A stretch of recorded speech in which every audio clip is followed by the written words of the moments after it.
change your world. It's time to let it go. The things you used to think, the things you used to know, they don't help you anymore. It's time to change your mind.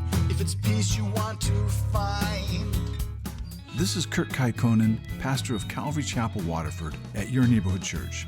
Today on Change Your World, we'll be in the book of Joshua. So grab your Bible and let's get started.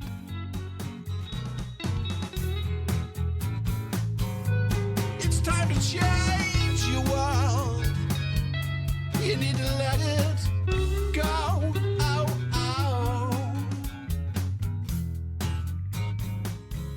So chapter 3 starts with Joshua rising up early in the morning. And that tells you right there that he's not a musician. And now the spies, they've all returned to camp, and it's now time to leave Acacia Grove. And the children of Israel, they've been at Acacia Grove for quite a while. They've been camping out at Acacia Grove since Balaam tried to curse Israel with Balak. And that's when Israel had fallen into sin with the Moabite girls. So they've been at Acacia Grove since the book of Numbers in chapter 22. And now they're going to go for a walk, and it's going to be about 2 to 3 million people. They're going for this long walk over to the Jordan River with all of their belongings. And they're going to be camping out at the shores of the riverbank, which is about 10 miles away from Acacia Grove. So this is going to take them about the whole day to get over there. And then the officers, now they're going through the camp, and they're telling the people that when you see the Levites and the priests setting out, that you're to go after them, but you're not to crowd them. And it says that they're supposed to leave 2,000 cubits between you and them. And so that's about 1,000 yards, or that's a little bit more than a half-mile distance. And the people, they're going to have to leave this space because they're going to need it to be able to follow the ark. Because up until this time, the ark of God, when it traveled with the children of Israel, it traveled in the middle of them as it journeyed. And what they followed is they followed the pillar of cloud and fire, which represented God's presence. But now they're following the ark itself, which is considered to be God's throne, considered where his presence dwells. And so this is all different because now there's no pillar to follow. So there's nothing going before them that's high all the way up into the sky where everyone could see where it was when they traveled. So they all need this distance of a half a mile that will let everybody have a view of the ark so they can see when it turns and where it turns, so they'll be able to follow. Or else they would just all be like crowded all up around the ark, and no one would be able to see where it turns, and everybody would be bumping into everybody, and all you'd see is the back of the person's head in front of you. Because you have to remember, this is millions of people with all their animals and everything they possessed. And the instructions are given to the people from God, and it's very clear, you don't know the way. You have not passed this way before. So following God with Joshua is a lot different than following God with Moses. And though it's still God leading the people of Israel, it probably didn't feel obviously that they were being led by God as when they followed Moses. It probably didn't feel as spiritual because Moses, he was old and he was experienced. And Joshua, he's not young, but he's the new guy and he's a little younger. And he's definitely not as experienced as Moses. And we don't know if the ark of God was covered here, but the ark of God was usually covered when it traveled, and it was covered with these special tarps that were made from animal skins. But the following of the ark here seems to be the most important thing in chapters 3 and 4. Because the ark is mentioned 16 times in these two chapters, and it's actually mentioned 14 times in just 17 of the verses. All right, so now Israel, they're going to be spending the next 3 days at the riverbanks at the Jordan River. And so the first day, it probably took the whole day just to travel the 10 miles. The second day, they probably all rested. And on the third day is when they received their instructions to cross the Jordan. And the way that Israel is being led here is much the same way that we're led by God. where God, he doesn't just give them this detailed plan of everything that's going to happen right away, but the plan is only given one step at a time. And then after every step is given, Israel is to follow that step, where the next instruction, it won't be given until after that step is obeyed. Then the next instruction will come. And so you can probably imagine camping on the riverbanks of the Jordan River in the springtime. With the Jordan there, it's overflowing all its banks, where you see the roaring, dirty water, and it's eroding all the banks away, and it's probably carrying all this debris with it, things like trees and branches or anything that happens to be in its path. We saw things like that in Hawaii, because in Hawaii, you'd have these flash floods, and you'd actually see things like cars and sheds and bridges, floating down the river, and they'd always go with speed, and it was always real fast. But in this area, this was an annual thing. It always happened in the month of April. What it was the melting of the snowpack on Mount Hermon that was way up above the Galilee. And we know that this is April, and the reason we know that is because they're going to shortly be celebrating the Passover. And then secondly, because it says it's the harvest here, and we knew that Rahab, she was harvesting flax, if you remember from last week. So this is the time of the barley harvest and the flax harvest. And the Jordan River, even when it wasn't flood time, the Jordan River in this area was 12 feet deep. Most of the year, they say that the Jordan is only about 100 feet wide here, but at flood tide, they estimate that it's between a half mile and 1 mile. So you can imagine there being in the springtime and staying there for 3 days, and the Jordan is flooding and it's at its peak, and you would have no idea how you were going to cross that river at flood stage. You would know that you couldn't swim across it, you couldn't ford it, you wouldn't be able to build a bridge, you wouldn't be able to build enough boats to carry 2 million people along with all their livestock.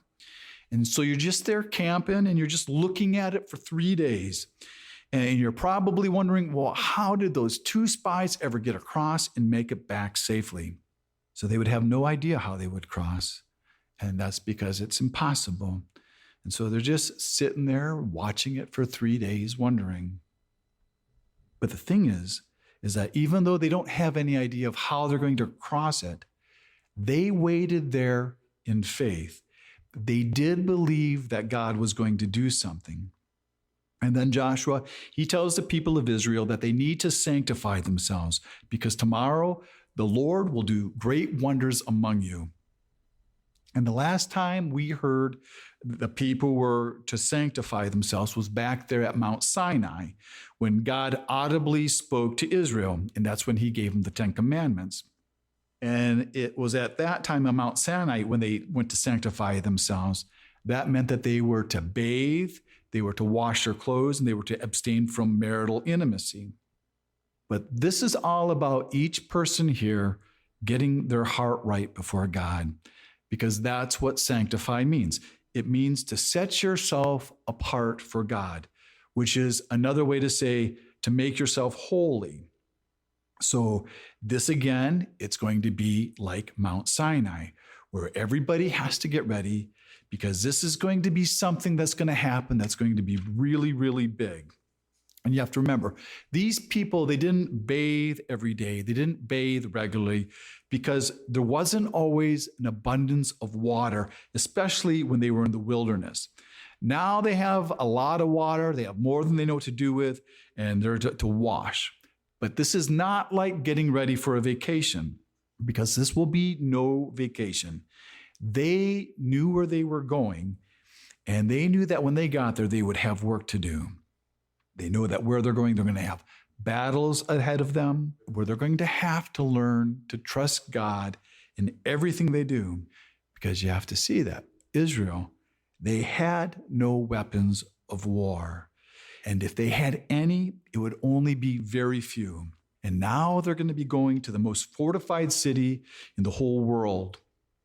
And so that would look like a bunch of farmers trying to attack the most advanced technological society with only their shepherd staffs and maybe a few pitchforks, and they're going to go up against these seasoned armies. So they had to be sanctified. They had to have their hearts right before God so that they could be confident that God would be with them. So they would have no guilt. They'd have no unconfessed sin. It all had to be dealt with before they crossed over. All right, and then tomorrow comes. And Joshua, he gives his instructions to the priests, and he says, take up the Ark of the Covenant and cross over before the people. And it's like we said, this is a brand new generation of people. And this is a new day. And they don't have a pillar of cloud to follow. So there's going to be no rod of God for Joshua to hold up and to part the river like Moses parted the Red Sea. And then God tells Joshua that it's this day that he will exalt Joshua in the sight of Israel, to let the people know that he is with Joshua just like he was with Moses. And what I kind of wonder here is I wonder, how is God speaking to Joshua? Because when you read this, it almost seems like Joshua is only given a small amount of instructions. And then you hear God speaking to Joshua again. And then Joshua gives the people a little more instructions. And so to me, it's like God is leading Joshua step by step, just one step at a time, and talking to Joshua all the way through this whole process. To me, it looks like God is doing this with him, and he's going to talk him through it. And the crossing of the Jordan here, it has two purposes. One is just to get the people to the promised land.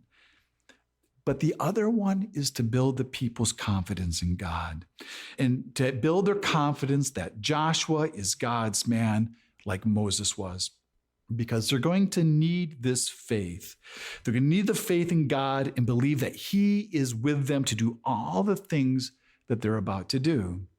And they're going to need that it's going to be all on God's part for their success, that it's not on them. It's going to be on God for them to possess this land. And that's exactly what Joshua says when we get to verse 10. And he says, by this you will know the living God is among you, that he will without fail drive you from, and then Joshua goes on to list all the inhabitants of the land of Canaan. And then we're told that the tribes are to pick out one man from each of their tribes to represent their tribes.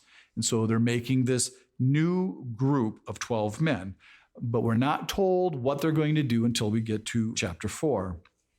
And so now we have the priests carrying the ark in front of the people, and they're walking down to the riverbank. And then they're told that they're going to have to get their feet wet before anything will happen. And so this is a lot different. So this is not like Moses holding up the staff, dividing the Red Sea, where the path is already made and the dry ground is in front of them before they walk into the sea. Because here, the priests, they're going to have to take a step of faith. They're going to have to walk in obedience and walk in that river before the Lord does anything at all. And here, there's only a few of these people that had ever seen the Red Sea divided. And they only saw it when they were just children. And now those people, they're the age group that's between 40 and 60. And to be really honest with you here, Israel has been in a lot of worse situations than this before. Because at the Red Sea, they actually had their backs up against the Red Sea with Pharaoh's armies chasing them down. At least here, there's nobody chasing them. And then as those priests, as they enter the water, and all the feet of all the priests bearing the ark, they get wet, the water is cut off. But it's cut off way up north in a city called Adam. And it says, the waters stood still, and it rose up in a heap. And that word heap here is the same word used for heap, for those walls of water at the parting of the Red Sea when it was divided. And so there may have been a wall of water standing up there at the city of Adam. And if you remember with the Red Sea, that the Red Sea was divided by a great wind. But there is no mention of any wind here. But you have to realize this is all happening about 20 miles up in the north, because it's believed that the city of Adam is what is known as today as the modern city of Tel Admaya, which is about 17 miles north of the city of Jericho. But nobody's absolutely certain where the city of Adam is located. But they suggest that this is probably about 16 to 19 miles north of where Israel is crossing the Jordan. And then the other city called Zartan is thought to be about 3 to 11 miles even further north than Adam. And what that would mean that 29% of the Jordan Valley would have become a water reservoir, all covered with water. And then here, there's these words that say stood still, where it says the water stood still. And stood still in Hebrew is the word amad.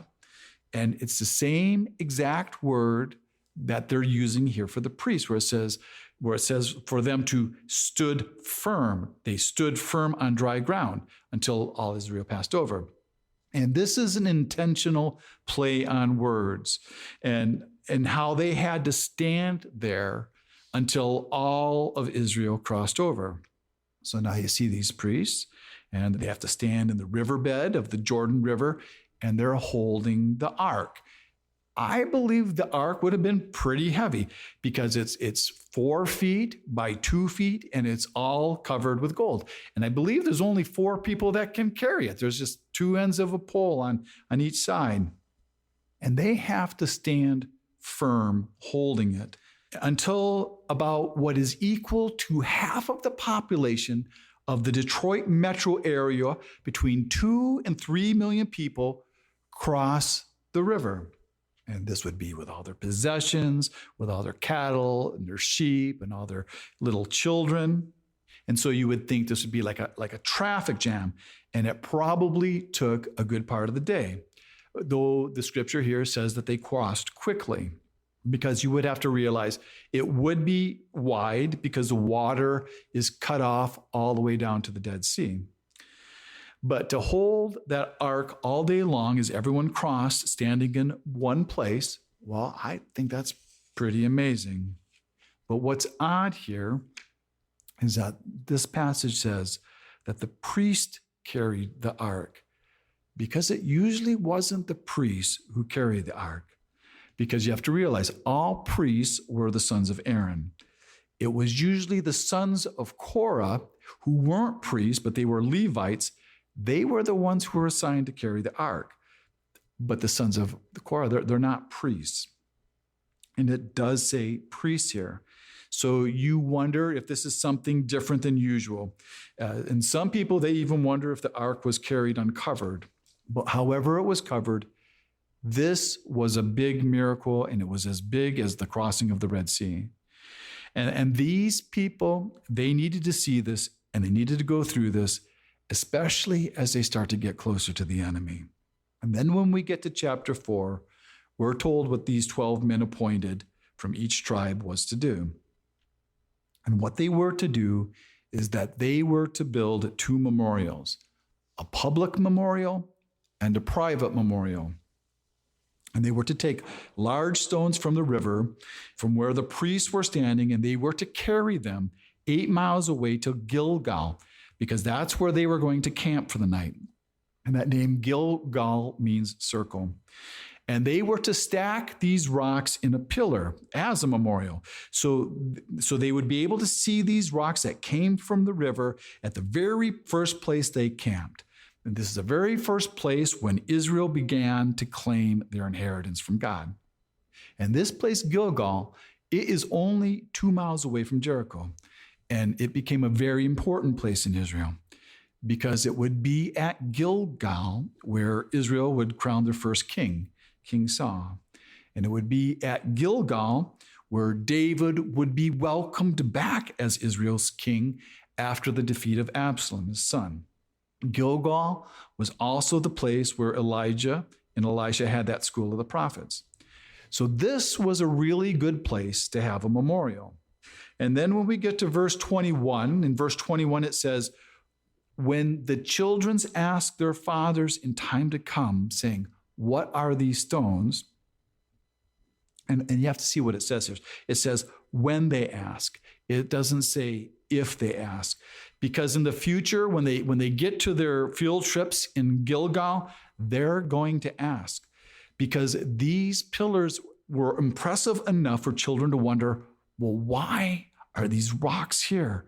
And Gilgal is one place in Israel that doesn't have a lot of rocks. In most places in Israel, they do have a lot of rocks. And these rocks were probably large and they were colorful. And they were probably also rounded and smooth because these are river rocks that came out of the river. So they don't look like they belong there. And in our version, it says, the father say, you shall let your children know. But this statement isn't that passive. This statement is actually an imperative, which means that the fathers here are actually being commanded. And it's actually saying, you must tell them. And then they're told what to tell them. And they're to tell them that Israel crossed over this Jordan on dry ground. And then the fathers, they're to make this personal to their children, because what they do is they're including them in the crossing of this Jordan, even though they weren't there at the time. And they do this by saying, the Lord God dried up the waters of the Jordan before you until you had crossed over. And then they are to tell their children that God did the same thing for them with the Red Sea.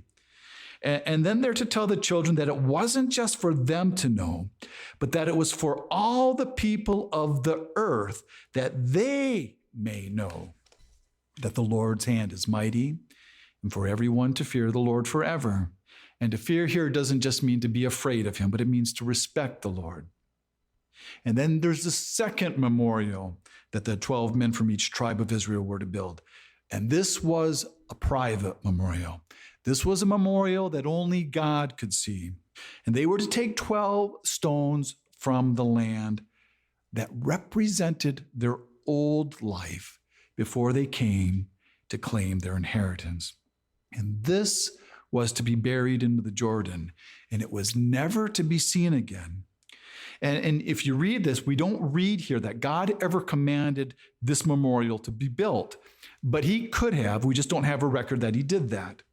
But this memorial was to be built in the river, and what it was built for, it was built as them making a break with their past, because they were never to think about going back that way ever again, that their old life was over. It was dead and buried. And now they're to walk in this newness of life. And it's just like we say after a baptism. And so when these parents, they would tell their children about this monument in Gilgal, they would also add that there was also another memorial that's in the middle of the Jordan where the priests stood with the Ark of God. And they would say, this is where our old life is buried, our old life of slavery in Egypt and all of our wandering in the wilderness.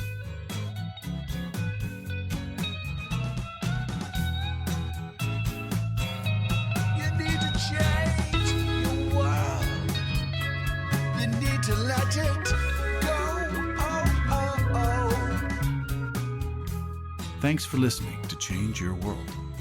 Change Your World is an outreach of Calvary Chapel, Waterford, and your neighborhood church.